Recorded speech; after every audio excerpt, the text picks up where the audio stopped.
Greetings and thanks for joining me again. Today I'll be sharing with you how to do a hex or curse on somebody that doesn't involve drawing in a demon or anything that many of you consider to be evil. So I would class this a general witchcraft type spell. So when you're doing general witchcraft work, it's important to consider a few things such as the moon phase.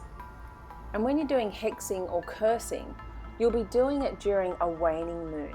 And that means a moon that's shrinking or decreasing in illumination.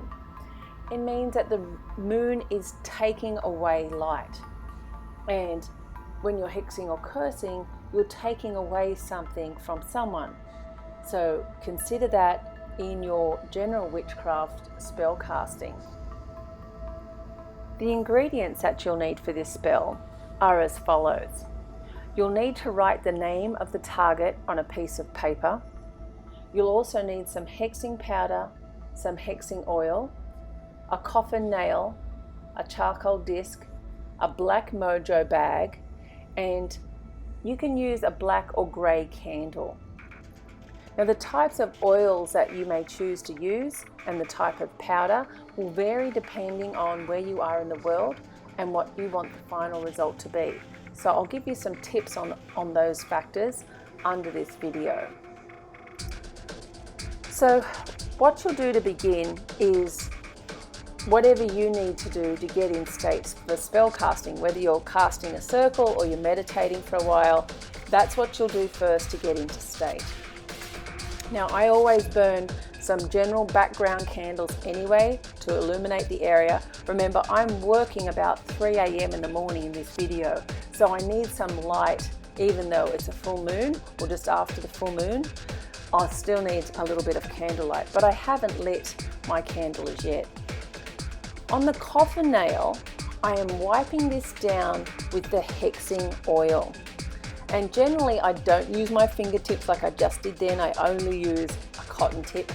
And I do that because hexing and cursing oils generally contain ingredients that can be harmful to you. And you don't want that to get into your bloodstream. Next I'll take the candle and with the coffin nail, I'll inscribe the candle with the target's name. And it's really easy to do. And it doesn't matter how long the name is, you can just keep writing it all around the candle. It really doesn't matter. After you've finished writing the target's name with the coffin nail inside the candle, then you'll begin to dress the candle with oil. And once again, I suggest using a cotton bud on the candle when you're doing this for the same reason as before. Now you'll light your candle and charcoal. Wait for the charcoal to heat, and then once it begins to go white, probably in about 10 minutes, you'll sprinkle it with the hexing incense. Hold the coffin nail and feel your rage and anger pouring into it. Stare into the candle flame and visualize the target of your hex, incanting the following spell over and over as the incense carries your will out to the universe. Hear the carrion call of the crow that bears your pall. My eye is all you see, and your soul shall not be free. All your plans shall fail, for your coffin I shall nail. Let the candle burn down, and sprinkle more incense as desired, as you focus on the target of your hex. Next, take the piece of paper that you wrote the target's name on, and really think about this person and how much hurt they caused you. And with that, you're going to take them out of your life forever by burning their name over the flame. Ashes to ashes, dust to dust. Ashes to ashes, dust to dust. Ashes to ashes, dust to dust. Ashes to ashes, dust to dust. Ashes to ashes, dust to dust. Ashes to ashes, dust to dust. Ashes to ashes, dust to dust. Ashes to ashes, dust to dust.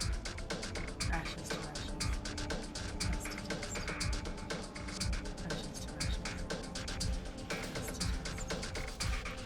Once this spell is complete, you'll be using a black mojo bag to store some of the ingredients of this spell. The key ingredient, of course, will be the coffin nail. So this is why it's important that everything is cool, because this coffin nail gets really hot during the spell. So once it's cool, put it inside the black mojo bag, and then you'll be sprinkling it with your hexing incense,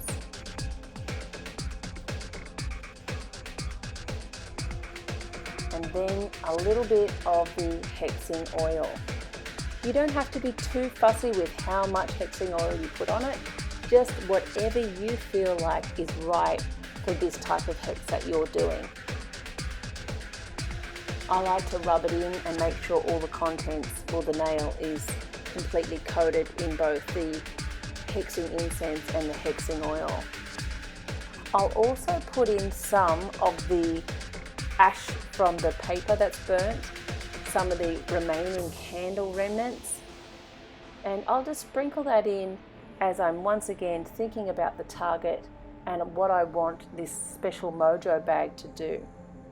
You'll finish off by sealing the mojo bag with 3 knots, and then you'll be burying this bag in the vicinity of your target.